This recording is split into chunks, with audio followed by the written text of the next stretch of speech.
Linzer is the president and Rosh Yeshiva of Yeshivat Chovevei Torah in New York, the rabbinical school I was very privileged to go to and to study with Rabbi Linzer. And I just want to say that this is not only one of our great global Jewish leaders, broad thinkers today, but also not only broad, but in depth, the depth of thought, and a personal mentor and teacher of mine, and someone who's willing to take on hard issues. And so I want to just acknowledge on a topic like this, the sensitivity of us easily being triggered. Maybe you are someone who has had abuse, or someone in your family has. Maybe you're someone who was accused of something at some point in your life. These are heavy topics, and so they come with great sensitivity. And so we invite folks to chat in the side during the session, and then when we get to the Q&A, you can ask some more questions over there as well. So once again, the source sheet is on the side, and as people trickle in, AJ will share it over there as well. Letting the sinner back in, is teshuvah enough? Is repentance enough for someone accused of or guilty of sexual abuse? So with that, thank you so much, Rabbi Linzer, for being with us, and I'll pass it over to you. Thank you. It's really wonderful to be here, and it's always just a thrill to be learning Torah over, with our new technology. In the past, sometimes would feel that if only I could be there in person, but now, we're all in the same boat. So it's really wonderful to be able to really be together with all of you and to be learning this important topic, especially as we approach Elul and the, leading up to Rosh Hashanah and Yom Kippur and thinking about Teshuvah. I very much appreciate Rav Shmuly's comment about the sensitivity and that this could be triggering, and I will try, of course, to be sensitive to that throughout, and certainly when we get to the chat, sometimes when I, might be exploring a source or something, it could be I'll be focused on the source. So if I slip in any way, please forgive that, and be sure to raise any concerns that you have. I'll also say that the reason the source sheets are a little large, but Shmuley is right, I tend to sort of have very thorough material, and you can, welcome to look at what we don't cover on your own. But it's also because they have parallel English and Hebrew, and just so that it's accessible for everyone, we're really just going to focus on the English. But for those that are, are interested, the Hebrew is side by side. So this topic, is teshuvah enough? Letting the sinner back in is a really important one, because in terms of how we think about sexual abusers, and it could be other people who abuse communal trust. Some of the excerpts I have here at the beginning are from the Bernie Madoff story, but that's money. It's clearly not the same issue, although it would wipe out some people's complete savings. But generally sexual abuse is of a much more severe nature. But people who violate the public trust, and then they say, look, sometimes it's one of those mealy mouth types of things. Mistakes were made. If anybody somehow was hurt by what I did, I apologize or something, but sometimes people will even say the words that sound like the right words, that they'll say, I regret it, I did wrong, I did teshuvah, we're supposed to believe in teshuvah as a Jewish people, and I want you now to re-embrace me and re-accept me back into your community. And I think a lot of people sometimes, and I think I see this in just conversations with people in their homes, or sometimes even, what appears in the newspapers, that this idea we're Jewish, we're supposed to believe in teshuvah, and therefore somebody says they do teshuvah, you should believe them. I find that is a very common discourse, and I find that it can be a very harmful and a damaging discourse. Why is that? Because it allows people in two ways. It allows people to profess teshuvah when, we could have serious doubts if they've really done the hard work. And they're just sort of wanting to make reference to this idea as an easy entry back in. But more to the point is that we are exposing ourselves to risks, right? And it depends on what type of, what letting back in actually means. But we could think of a couple of possible examples. I know, for example, in one show, maybe this is a sort of, that's a very famous Jewish author, was, in the context of the whole Me Too movement, some charges were raised against him, nothing that was at the level that he was sort of prosecuted or put into jail, but something that, I think was, he maybe acknowledged, and it was clearly harmful behavior.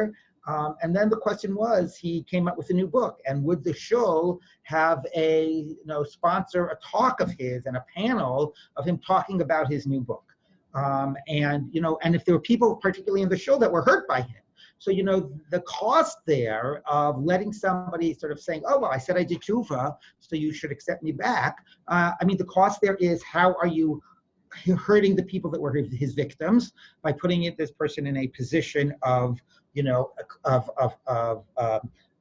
honor and of acclaim, and giving them a pulpit and so on. How are you, how is that just that painful to the victims? And what message are you communicating to the broader community? You could do this type of stuff and and then sort of get away with it, or turn around and then everything is fine. So those are some of the questions about what are the costs. If it's not, if a real process of teshuvah has not been done. If a real process of teshuvah has been done and somebody really has worked with the victims, it's really very clear, that people have gone through a process, it's a different story, or could be a different story, but if somebody is just professing it, then that raises one level of questions. But a whole different level of questions, and this is really what I want to focus on, is even if somebody is sincere, if somebody is a sex offender and we can tell that they are really terribly, terribly remorseful and and they've owned the horror of what they've done and so on, does that mean that we should now allow them to be a day school teacher? We should trust them with our kids just because we believe in teshuvah? What does it mean to say that we believe as a community in teshuvah? And I think that's really the question that I want to ask. So again, what I'm saying is, when somebody comes off and says, hey, we're Jewish, we're supposed to believe in teshuvah, I find that operates on two ways. Number one is, therefore you're required to believe me just because I said I've done teshuvah, because we're supposed to believe in it. So, and since when? Just because you said it, why does that mean that I should assume that that's true? And teshuvah is hard work. So just because we believe in it doesn't mean we believe everybody who says they've done it. And then the second part of it is, even if I have done teshuvah, is that the same as saying that you're ready now to trust me with your kid, with your 8-year-old daughter? Is that what teshuvah actually means? And that's the real question that I want to focus on. And I'll just tell you up front my thesis, so you sort of know where I'm going, rather than leaving you in suspense. And my thesis is the following, is that teshuvah is a basic principle about divine forgiveness. Teshuvah is not a halakhic principle. It's not a communal principle. It is a principle that says that if somebody regrets what they've done and accepts the responsibility of their sin, makes amends, then God will forgive that person. That is what teshuvah says. Teshuvah does not say that because somebody has gone through that process, that means that they deserve a restoration of communal trust. Somebody could be forgiven by God because they've gone through this process, but they have not yet won back communal trust. We don't know that this person has changed enough. And in cases of sex offenders, we're dealing, most of the time with deep pathological, characterological issues, so that change really isn't even possible. So that is a completely different question. And it's important to separate those two issues. The issue of, we believe that if you repent, you'll be forgiven. That's issue number one. As opposed to number two is, we believe that you can totally transform who you are. There are things that are deep and characterological that cannot be transformed. And B, whether, it's very, very difficult to achieve that, and you have to do the hard work to win back communal trust. It might be a lot easier to get God to forgive you than it will for us as a community to be prepared to welcome you back and to trust you again. So let's take a look at how that plays out, okay? If you take a look at the sources, and we're only going to obviously read a small selection of them. The first one I gave here was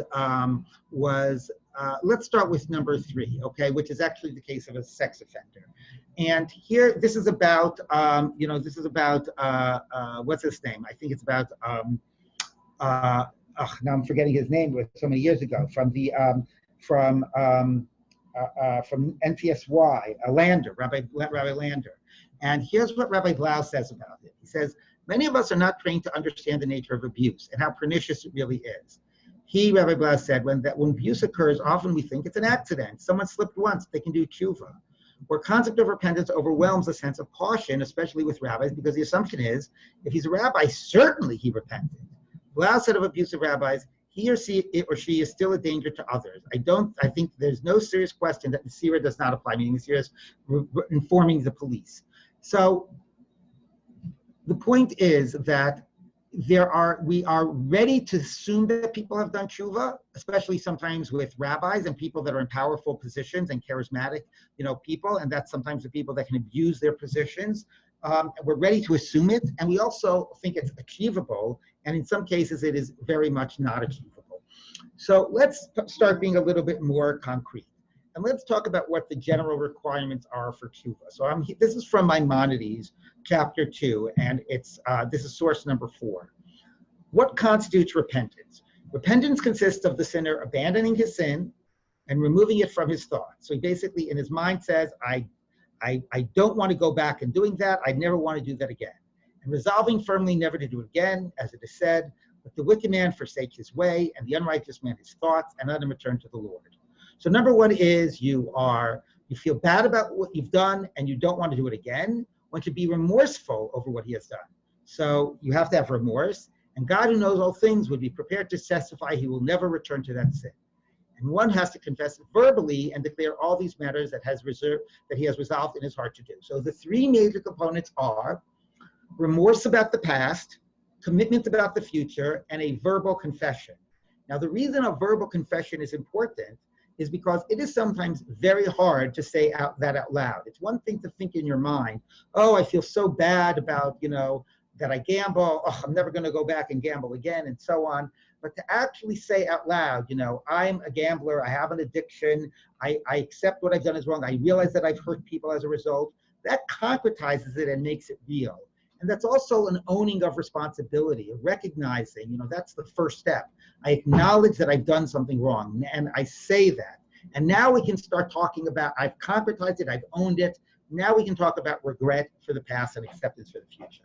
So the first point is, when somebody says done tshuva, the first thing to check is, have they done those 3 things? Do we think they've actually done that? Have they made a real confession, a real acceptance of guilt? Have we seen that they really are trying to take steps to not return to those ways going forward? But often what gets ignored in that discussion about has the person really done tshuva is the continuation about this, which is source law number 9 here in Rambam, in source 4. Repentance on the Day of Atonement atone only for sins between man and God, such as eating a forbidden food and the like. But sins against one's fellow man, such as one physically injures or curses or steals from another, and all similar actions, such are never atoned for until one has to pay compensation for the person according to what he owes him, and has appeased him. Even though one may have paid back any due money, one still has to appease the person he has sinned against and ask for forgiveness. It's one thing for God to forgive you, but to be forgiven by God for sins against people, you have to start by having the person forgive you, and you have to start by as much as is possible what is done. So the first big challenge, again, if somebody who says that has done a sex offense and says, I've repented, I've done tshuva, is it sincere? Do you satisfy, Maimonides' sort of first set of criteria, a real acceptance of responsibility, remorse, and so on. But the big one that nobody ever gets to is the second point, which is, if you really want to do tshuva and you really want to go through the normal process, then, okay, have you done everything in your power to make up the harm that you've done? Have you paid all of these people's, therapy bills for the remainder of their life because they're going to be in therapy because of how you treated them? Have you tried to pay damages for the actual pain and suffering that was suffered? Have you gone to them and begged for their forgiveness, right? And you never hear of that. People think that, oh, I just say I've repented and therefore now that's tshuva. So The first issue when dealing with sex offenders is, or any really person who's violated public trust, is have they even done the basic components of tshuva? And even sometimes if they've done the first part, it's almost never that I've seen that somebody has really worked to do the second part. You know, the only person I know who I would say has done the second part was this guy. I don't know if people remember that there used to be this like electronic exchange called Crazy Eddie's. Who here remembers that? Anybody? Am I dating myself? Can people raise their hand? Nobody remembers it? Okay. Anyway, there used to be this electronics thing called Crazy Eddie's, which it was basically the whole thing was a huge scam. And it was like by three, I think, Jewish brothers. And one of them felt so terribly remorseful after they went to prison and it was found out and so on. Oh, some people raised their hands. That he basically has dedicated the rest of his life not only to giving back all money to like these causes and trying to find the people that were hurt by it, but by going like, you know, and doing public education and going school to talk to people about what has, you know, about what he went through and about how you have to be, you know, honest in business and so on. That's like somebody who's done real tshuva of the second part that Rambam mentions, but it is extremely, extremely rare. Now, even if somebody does this, what we're talking about is a, what do you call it? What we're talking about is for God to forgive you. But what I actually want to turn to is not the question about God forgiving you, but the question about the community welcoming you back in. And if we take a look here at the sources, oh, Rav Shmuley, I thought I sent you a shorter source sheet. Maybe I sent you the wrong one. But anyway, let's take a look here at source number 9. And source number 9 deals with the following question. Rambam wrote in one place, Maimonides wrote in one place, that if somebody is a apikoros, if somebody is a heretic, then we never accept their tshuva of a heretic. And then in another place, Rambam writes that if that no sin is beyond tshuva. Somebody could have been a murderer, somebody could have been a heretic their whole life, and tshuva will work. So Rambam was asked, wait a minute, Rambam, make up your mind. You said that we never accept the tshuva of a heretic, and then in another place you said everybody can do tshuva. So this contradicts itself. So if you take a look at, source number 8, Rambam gives an answer. And Rambam writes the following. He says, regarding what you consider to be a contradiction in the matter of heretics, there's no contradiction whatsoever. For regarding the statement, we don't accept their repentance, the intent is that we do not accept their repentance. And we will look upon them as, and we will not look upon them as one who has repented, but rather treat them as if they are still heretics, as they were in the past. And we assume that the righteousness that they are displaying is due to fear or to dupe or and deceive people. So we never trust the repentance of a heretic. That's what it means that we don't accept it. Whereas the intent of the last statement that their repentance is accepted is that if they have in fact genuinely repented regarding matters between them and their creator, they will have a portion in the world to come. This is things between them and their creator, where the first statement is between them and other people. And this little responsum of Maimonides is the essence of my talk, which is that if people do tshuva, God will forgive. You could do horrific sins and God will forgive you. Okay, if you go through these processes, and if, of course, you work to rectify everything that you've done and all the hurt that you've done and so on, God will forgive you. That is what it means we believe in tshuva.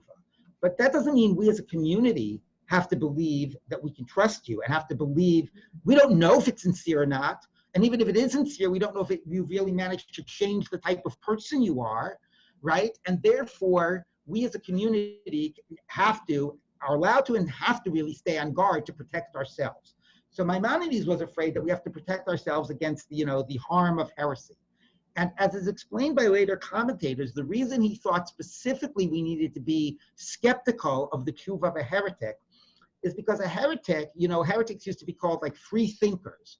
A heretic is somebody who basically decides, I'm going to make up my own mind whether I believe in this or not. So if they rejected faith and now they've gone back and accepted it, they might sincerely repent. But because their whole nature of their mind and character is is to not accept authority by virtue of authority, but to accept by themselves.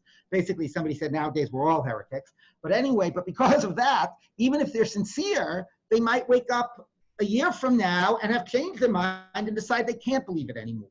So therefore, we always have to be on guard. Now, I hope you see that there are a lot of parallels here with a sex offender. When you are dealing with like deep characterological, pathological issues, even in a case where a person has done everything they can and they're terribly sincere and so on, we as a community have to protect ourselves and say, okay, but that doesn't mean that they can really overcome deep aspects of their character. And we always have to take necessary precautions. So I'll talk in a little bit about what those precautions are, because somebody who genuinely has done tshuva, you know, we want to protect our kids, let's say, but that doesn't mean we should not let them come to shul, you know. Everything is a question about where do we draw the line. So let me just look at, show you another source where this idea really comes to fore in terms of the community's need to protect their own interests, and how tshuva does not mean the same thing in those contexts. So take a look here at source number 11. And here's what it says. So this is a discussion about who is invalid to testify as a witness. And different types of people are invalid. And one category of people are people who will do improper things and for the sake of monetary gain. Because those are people that you are concerned can be bought and might have, you know, their testimony might be bought. Okay, so let's take a look here at what Rambam writes. And Rambam writes the Gemara. The Gemara says as follows, source number 11. Dice players who are invalid as witnesses include the following: those who plays with checkers, and not only checkers, but even with nutshells and pomegranate peels. Okay, anyway, these are gamblers. Okay, and therefore gamblers who are willing to basically do something which is not halakhically appropriate, which is gambling has halakhic problems with it, in order to make money. So we're afraid that they can be bought. Okay, and when are they considered to have repented? When they break up their checkers and undergo a complete reformation, so much so that they will not play even as a pastime. So when can you trust this gambler again? Not when they say, oh, I feel so terrible, I promise I'll never do it again, and they even spoke to somebody they might have hurt in the process. You know, no, that's not enough. The only time that they now become trusted as a witness is if they throw out all of their paraphernalia. You know, this is really like, you know, people with addictions, right? You can't even, you can't even do it for fun because it'll get you back into that whole world. You have to completely separate yourself from the world, throw out all of the paraphernalia. You never even walk into a casino. You never even do it for fun. If you do all of that, then we know we can trust you again. Then we know you really have changed. So God might forgive you once you've banged your chest and asked for forgiveness, and even asked for forgiveness from people. But that doesn't mean you've changed. For us as a community to forgive you, we need evidence that you really can be trusted again. Okay, and then similarly, if you take a look, let's say the third paragraph here, pigeon trainers, which is also they would raise pigeons, even that is those that raise pigeons, and not only pigeons, even cattle, beasts, other birds. When may they be reinstated? When they break up their traps and a complete reformation, that they will not practice their vice even in the wilderness. Same type of an idea. So it is very clear, you know, this is a really important point of distinguishing between theological statements and halakhic ones. Tshuva, as we believe in tshuva, is a theological statement. It is, if you do the process, and it's a lot harder than most people imagine, especially when you've heard other people, as we've seen, but if you do that whole process, God will forgive you. Okay, your sin will be forgiven. That is what it believes. Okay, you are able to start again, get rid of that burden, start with a fresh page, invest yourself, you know, don't have your sin weigh you down. God will forgive you. Okay? But the halakhic issue is not whether God forgives you. The halakhic issue is, when can you be trusted as a witness? When can you be trusted as a, butcher? If you've cheated in business, right? That's a question that applies not to God, but to us as real people. And to us as real people, the question is, have you done so much so that we can see that you really have changed and that we can trust you again? And that is a very different type of a question. So let's jump to a place that appears in another area in Halakha, and that is, let's jump down to I'm really sorry, Rav Shmuley, because I trimmed down these sources, and I guess I sent you the old sheet and not the new one. I worked so hard to get the new one ready. Oh, anyway. Okay, sorry. Is it possible that put up? I guess you put up what I sent you. Anyway, so I presume so. If there was a mistake, it's my bad. No, it's my bad. It's my okay. bad. Anyway, but let's take a look here. Okay, so let's take a look at number 18. Okay, so here we go. Another perfect example of what tshuva means something different when we're talking about us as a community rather than between the sinner and God. And here's what the Shulchan Aruch, which is the classic code of Jewish law, says about the following case. I already alluded to it. One who sells forbidden food under the guise of it being kosher. Okay, so you go to a butcher and you buy the food, and and then finds out that he's been selling non-kosher meat. This actually happened about 10 years ago, I think, in Teaneck or something, where the guy basically was just selling chickens that were not slaughtered halakhically, because they cost him a heck of a lot less. So he made a much bigger profit margin. And everybody was sort of wondering, hey, how come the chickens from this butcher are so less salty than they usually are? Anyway, eventually it was found out that they weren't kosher. So somebody, let's say that happened, right? So he's removed from his position. We don't allow that person to be a butcher again. Somebody who sells kosher meat. And we put him under the ban, right, which is the communal sense of being, of being pushed out of the community. He may not be reinstituted until he goes to a place where he is not recognized and returns a lost object of significant value. Or if he's slaughtering his own meat and declares his own animal of significant value to be non-kosher. So this person was willing to do terrible things for money. So what we have to do is we have to see that this person will be totally righteous when it comes to money. He finds a wallet with $10,000 in it, looks around, nobody is there, he could get away with it, and he goes ahead and he returns it. If that's now what he's prepared to do with money, do the right thing, even when it's so easy to just pocket it, now we know that he will not go ahead and, sell non-kosher meat just to make a profit. Now, the problem, of course, with the practical cases of this are twofold. Number one is, how do you create those circumstances? I was a butcher, I sold non-kosher meat, I feel terrible, I really have reformed, but I'm not going to be walking in a city that nobody recognizes me and return a wallet. Like, who's going to be able to recreate those circumstances? So, so the poskim say, the halakhic authorities say, okay, what we need is something comparable to this, but it's something where that person has acted in a way which shows that they are not willing to do anything for improper gain. Now, the other problem is maybe he knows he's being monitored, right? And therefore he's doing it as a show. So that's why it says a place where he's not recognized. It has to be somehow a way in which you see him do it, but he doesn't know that he's being observed. And again, it's not always possible to recreate that. But the basic message is, before we can have him as a butcher, we need really good evidence that he can be trusted again, and that he's not doing it just for the sake of being accepted again. And I think we all know cases about celebrities and other people who do their whole tshuva just so that they can put it all behind them and they can be accepted again, and it's always very insincere. Okay, so, and similarly, and 16 is just sort of a continuation of the same idea. So here we are seeing that what Halakha says is, there's a big difference between tshuva as a theological principle and tshuva as a communal human halakhic principle. Tshuva as a theological principle is God will forgive you. You'll be allowed to start over again. You're not burdened by your sin. And that we believe. If you go through the, like they say, what do they say in like AA? If you work through the steps, if you go through the steps and you really go through them properly, and you really work to rectify people that you've hurt and in a deep way, God will forgive you.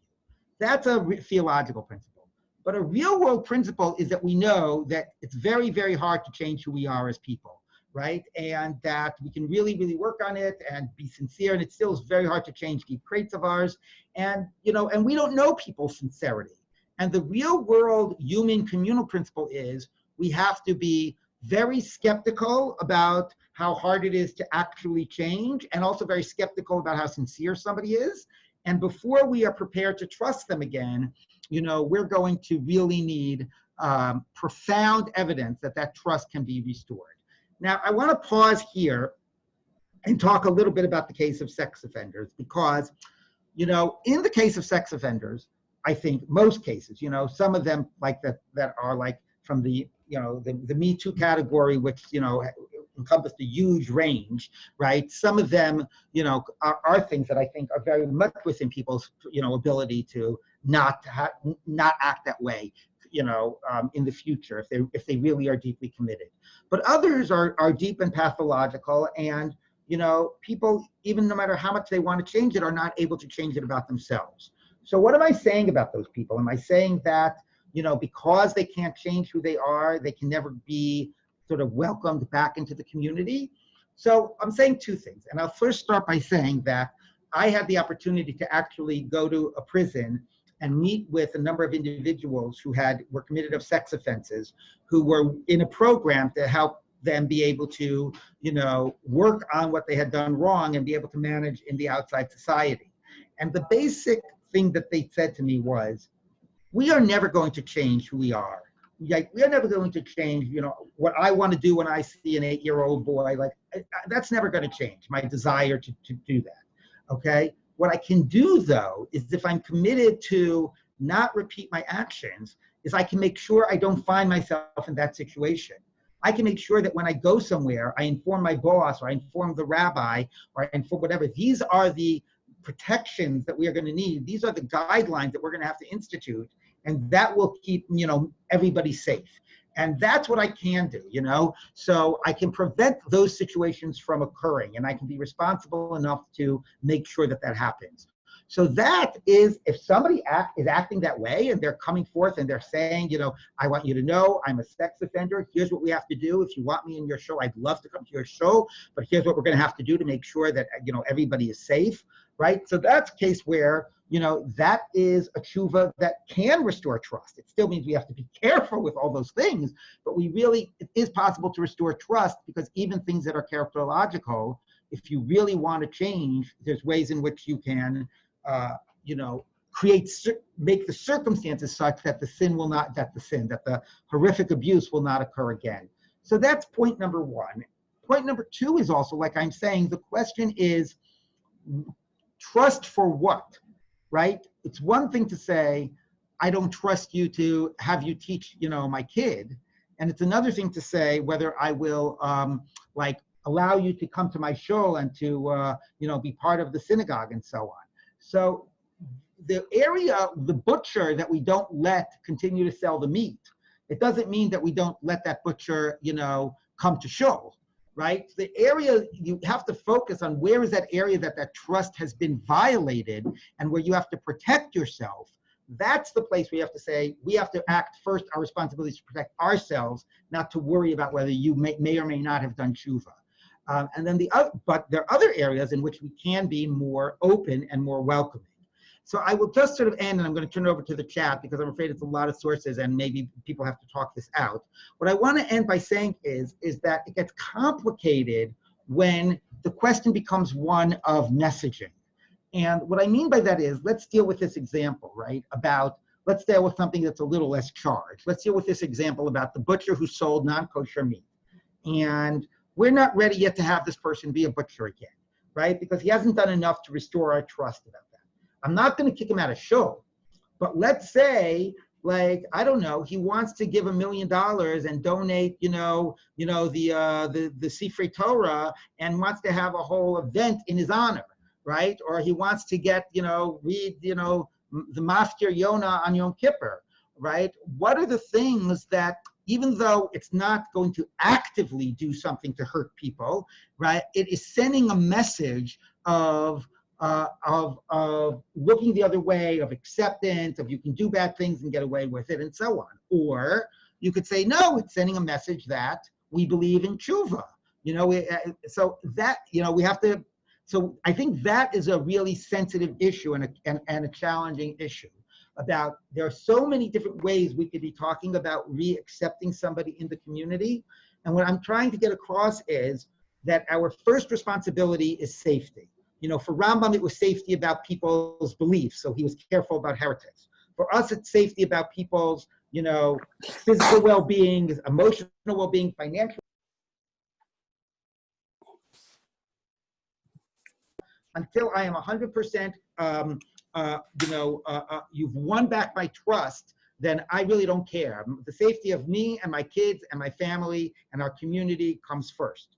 That's our first priority, not whether you're going to be welcome or not welcome, whether you say you've done tshuva or not. And then the gray areas is when you've protected those immediate areas, and you have been safe, where are the other areas that you should, be welcoming and accepting, because we do hope you've done tshuva and we do believe and so on, that people can have remorse and change, and people should never be fully trapped by their past sins.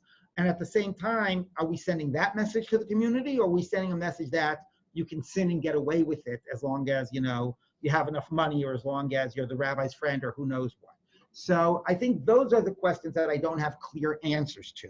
But what I do have a clear answer to is that when somebody comes and says, hey, we're supposed to believe in tshuva, I've done tshuva, you should accept me back, there are a lot of answers to that, which is number one is have you really worked the steps? Are you sincere? Have you really, really done everything to rectify with the other person, right? That's answer number one. But even if the answer to all that is yes, then the response is great, then God will forgive you if that's true. But we as a community are not going to give you our trust.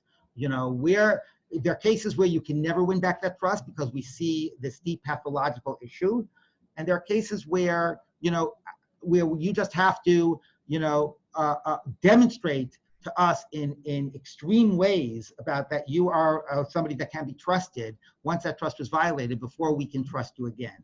And I just want to end by just pointing out a very sad fact, which is that about how sometimes, I think this is changing, but how sometimes, at least as a religious community, the ways we prioritize certain things and not other things.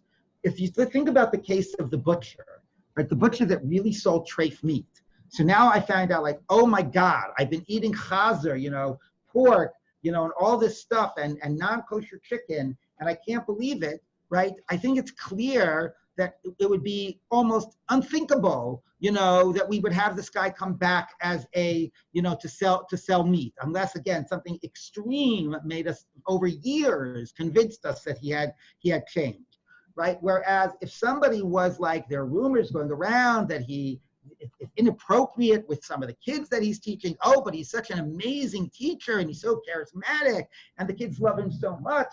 Like, there, I think that sadly, we're not as like, oh, God forbid, like, we would never allow him to do any of that again because it's our kids' well-being at risk. I think that it's very sad that we act, my feeling is we act in a different way, make it much more weighty if what you've done has made me eat non-kosher meat, that I would not even think of having you sell me meat again, as opposed to some charismatic teacher and charismatic rabbi, that there's good evidence to think that they're acting inappropriately with people, and even worse than inappropriate. And there, I think we're much more ready to accept their quote-unquote tshuva, or look the other way, or not believe what we're hearing. And I think we have to really sort of, take that deeply, deeply to heart. I think, like I said, I believe in some communities and many maybe, communities that is different, but I think it hasn't gone away. So with that, I will end my presentation and open it for discussion. Amazing. Rav Linzer, this is so rich. It's so hard to listen to because of the heaviness and the weightiness. So we appreciate you taking this on so brilliantly. And we do want to open the floor for questions, but before we do that, there's 3 questions on the side. 2 from Judy and 1 from Arlene. If you want to glance over those, and reply to whatever you want to reply to, and then we'll open the floor for more. So the first one about, do we have an opportunity, do we have a responsibility for the family? Well, if somebody can't earn a living for whatever reason, even if it's due to their own actions, then yes, then we have a communal responsibility for their well-being. We don't say that because, oh, it's your fault, your family, you now are destitute, so we have a responsibility to make, as we would anybody. So the basic answer to that is yes, just as much as we would for anybody else. The fact that it's because of your wicked actions doesn't change our responsibility to you as a human being and for the well-being of your family. The question from Arlene is, if a person is on tshuva, how does the community weigh the effect of the perpetrator's presence will have on the victims? Right, so that's also, I think I mentioned that example at the beginning about an author and a show from the Me Too movement. I think that that's a really important question, which is, that I think what I would start by saying is that if the person has done the real tshuva, then it means that they've worked with the people that they've hurt, and they've gone over to the victims, and now the victim might not want to talk to them, but they've done everything they can. Like I said, they can pay damages, they can support their therapy, and they have to ask the person forgiveness, right? So that's almost never happened. Now, the person could say, well, I'll forgive you, but I never want to see you in a public role, because that would still be too psychically painful, even after you've gone through this whole process, which I believe could happen. Then I think that really is a important question about, my basic feeling is that we always have to protect the victim. If somebody's actions have caused harm, and as a result, somebody has been traumatized, and doing something, to the perpetrator, even if they've done tshuva, will continue the trauma, then our first responsibility is to the victim, not to the perpetrator, even to the perpetrator who has done tshuva. That is just my basic, that's my take on that. Judy said, if the community doesn't have an obligation to redirect the person productive work to circumscribe the availability of victims, is it the individual's responsibility? Does not have an obligation. Not have an obligation to redirect the person's productive. Oh, this is a continuation of the other one. Okay, that's basically the continuation of. I'm not sure I understand the question. Redirect the person's productive work. Right. Yeah, so that's similar to the previous question. It is the community's responsibility to take care of all of its members. Obviously, ideally by finding them jobs, but minimally by providing them with, basic needs and support. And that's regardless of how they got into those circumstances. Okay, do we want to take other questions? Okay, friends, feel free to unmute yourself if you'd like to share a question. Sometimes it takes a moment here. Are you able to unmute yourselves? Yeah. Rabbi Shmuley, can you hear me? Yes, Alan, great. Okay. Thank you, Rabbi Linzer. Really enjoyed, I don't know if enjoyed is the right term, but I learned a lot, and I'm always looking to learn. I want to focus on not the sexual predators, but the financial predators. And I want to talk about three people, all of them who are, I'll call them very Jewish, even though I would argue that not all of them are Jewish. Are very Jewish. Starting off with Bernie Madoff, which you talk about, and then going to Michael Milliken and Ivan Boesky. Now, Ivan Boesky, all of them made hundreds of millions of dollars or more based on irregularities, and affected a lot of people. Bernie clearly. There are a lot of Jewish charitable organizations that went out of business because of Bernie Madoff, and I totally disagree with with Rabbi Avi Shifrin, who claims that he made teshuvah, and I absolutely agree with Rabbi Afi, who said he didn't make absolute teshuvah. But Ivan Boesky on the other, so to me, it's a non-issue. There's no question he should have paid every single person back. I'm sure he has money somewhere, and he should be paying every person back. But on the other hand, Michael Milliken, after he came out of jail, and these all happened within the last 30 years, when he came out of jail, has established a lot of charitable institutions, gives lots and lots of tzedakah to a lot of Jewish organizations. I'm focused on Jewish. He may give to others too. A lot of Jewish organizations. Rabbi Ivan Boesky, but I'm not sure, again, if he repaid his money to the people who lost the money, the victims. And the third one is Ivan Boesky, who, he made hundreds of millions of dollars, was a clear ganef, but yet he is now, what I understand, he's a strictly Orthodox, I don't know if he's Hasidic, but he's an Orthodox man who davens 3 times a day and all that. I don't know, again, if he repaid his victims. What are your thoughts about those three?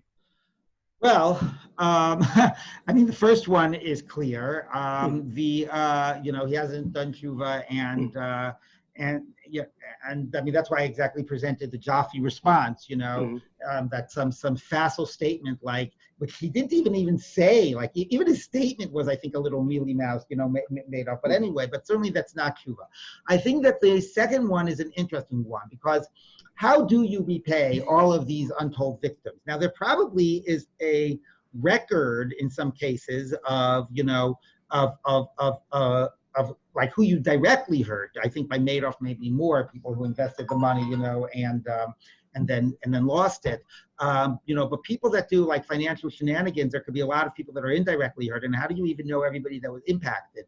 So the Gemara actually talks about this. If somebody steals from the masses, let's say somebody, I don't know, fills up a well that was used by the whole community, or steals from a lot of individual people and doesn't know who they stole from.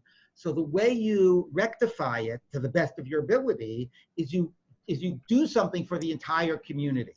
So if I've stolen from a dozen individuals and I don't know who, and I want to do tshuva, I'll use all my ill-gotten gains and maybe more to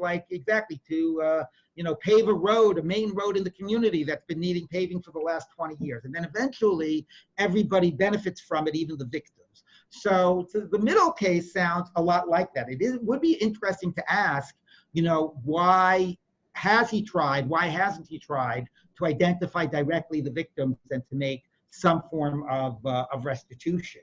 I don't know what the answer is, but it certainly sounds like he is approximating what like a full tshuva would be, to try to rectify it the best of possible. I don't know if he in his mind is sort of saying, I'm going to do good deeds with my money, or I'm going to rectify the past that I have, to the best of my ability. So technically, real tshuva does require owning the responsibility to the degree that you're trying to rectify it. Not just that from here on in, you're going to be philanthropic and so on. So that would be an interesting question in the middle case. And in the third one, the problem is that we use the term religious to refer to, the ritual realm. Oh, he prays 3 times a day and he puts on tefillin and this and that, so he's religious. I mean, if people are not keeping, the interpersonal mitzvos, last I checked, they were just as much mitzvos as everything else. And, I don't know how we call these people, religious if they're not living up to the dictates of the religion. But certainly I think just because this person has now adopted more of the ritual, does not address the sin of, the financial sins that this person has done and all the people that were hurt by it. Thank you. Yeah. Someone else? At the risk of monopolizing the airwaves, what about the sex offender who does the offense within the family unit, or the wife beater? So and your question is, my question, obviously you've got Yetzer Hara and you've got a victim that's right there, right? And if there are children involved, you can't divorce from your children. So how do we handle that as a community? Right. I mean, well, I think that the first question to ask, and that I'm not a social worker. I don't work directly in these cases, but I think that there's got to be an answer, like in that type of a case. I mean, I imagine that the answer has a lot to do with, you got to divorce your wife, and maybe you can see your kids under supervision. And I mean, if you would ask somebody who works in this, what can be done to protect everybody's safety, that would be the first, that would be the first steps. If it means that somebody, abused his sister, and now then and the sister's traumatized by being around, then he should never go home when his sister's home.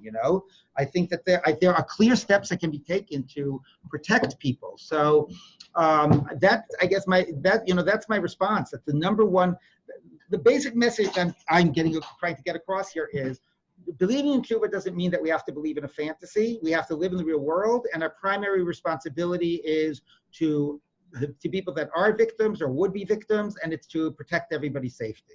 And that's the basic sort of guiding principle, which again does not mean that once we've done that, we can't show sympathy and we can't, and so on. But the first responsibility is that.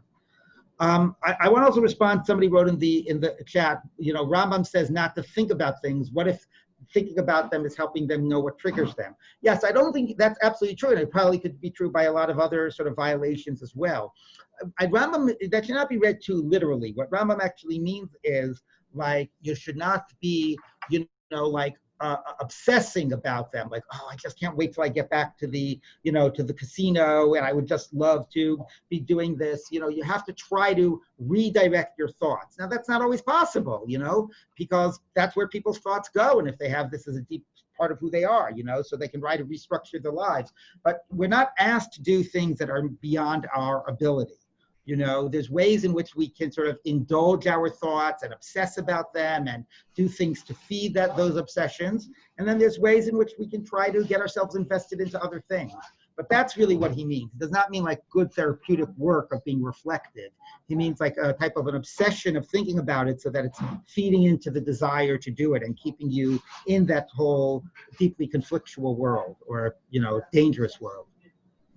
So, Rabbi Linzer, if I can throw in one, a question that's less relevant to maybe the legal realm, but more just a broader religious, moral framework, which is, how do we think about complicity when we were unknowingly complicit in supporting institutions or leaders?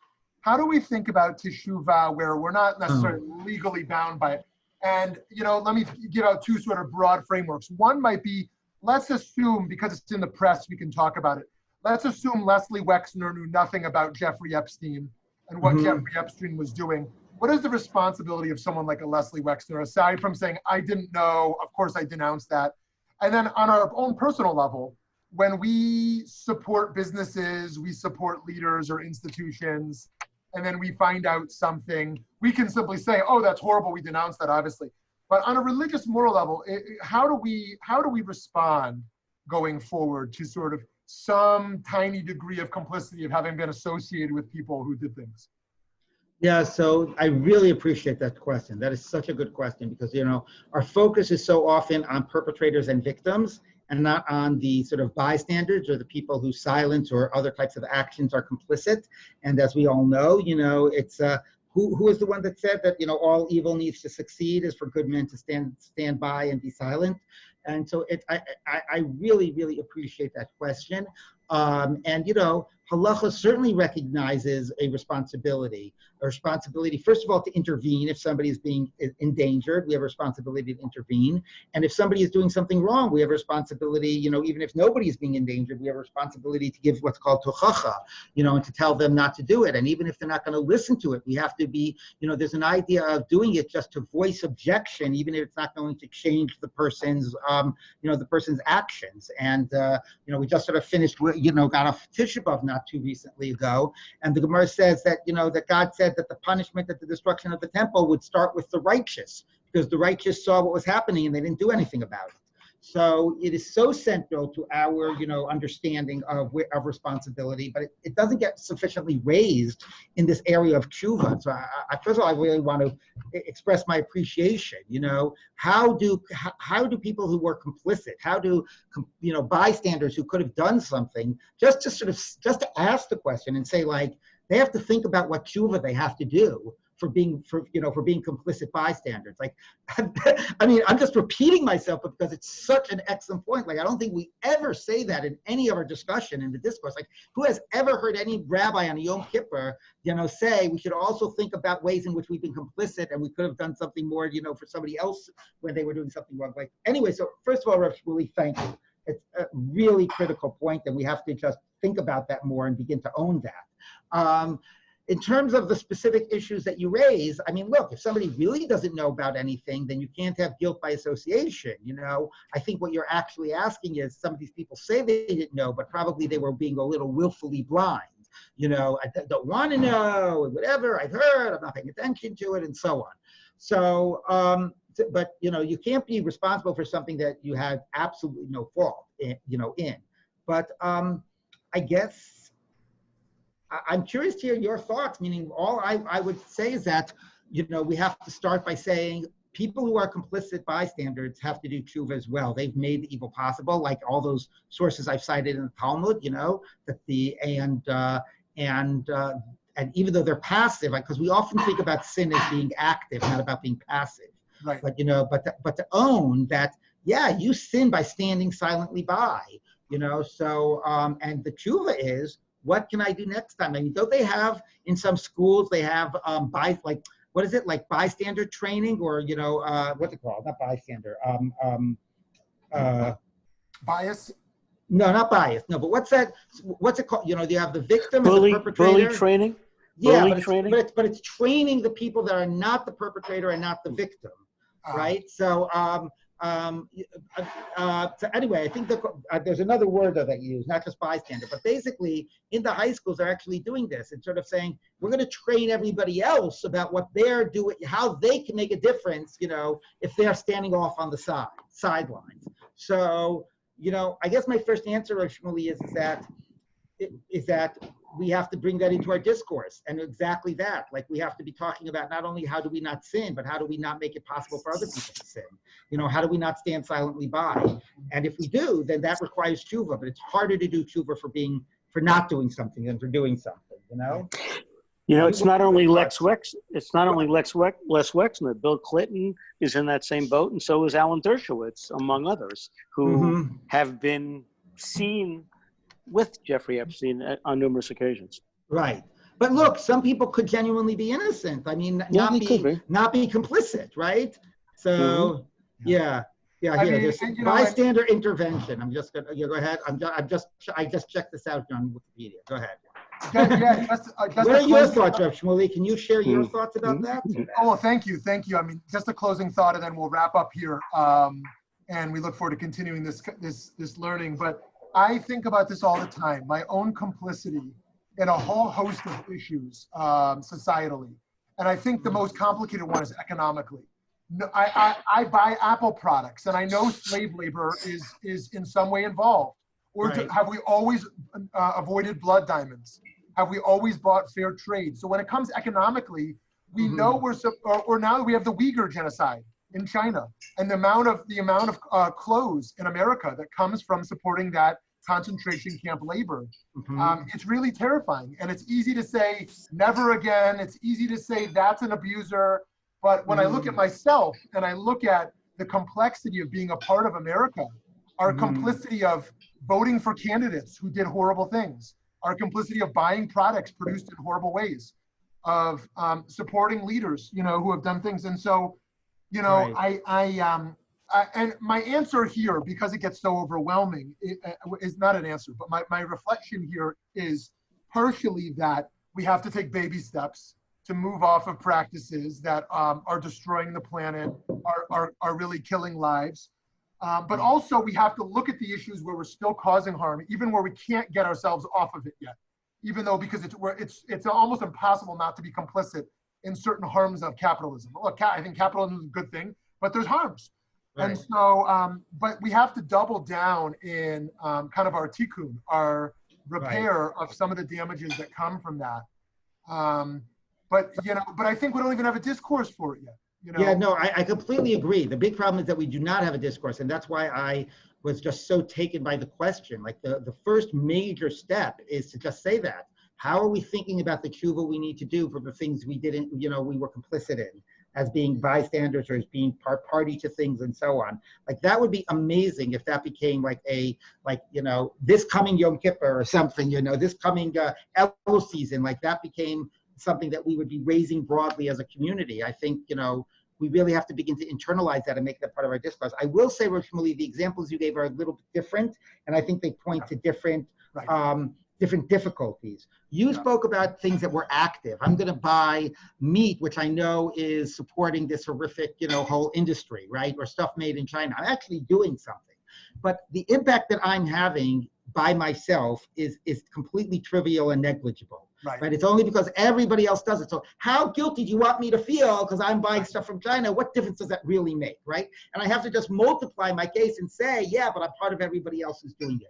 The scenario that we were giving before, about Weinstein and others is like, I'm not active, I'm totally passive, but it's very specific and concrete that I could do something here and intervene and make a difference, or at least voice my objection.